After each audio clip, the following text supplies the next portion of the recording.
Huwag magyabang sapagkat lahat tayo ay uuwi rin sa lupa. Ang kayamanan at kapangyarihan ay walang saysay sa huling hantungan.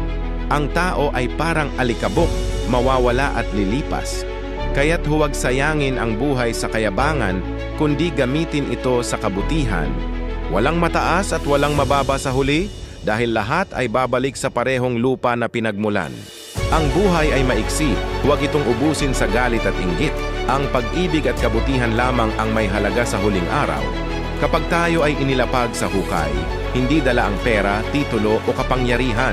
Ang dala mo lang ay ang iyong mga gawa. Matuto tayong yumuko at maging mapagpakumbaba sapagkat ang dulo ng lahat ay kapareho para sa lahat. Habang may oras pa, piliin mong mamuhay ng may pananampalataya sa kataas-taasan na tagapaglikha at kabutihan dahil darating ang araw na wala nang balikan. Kanor Stories.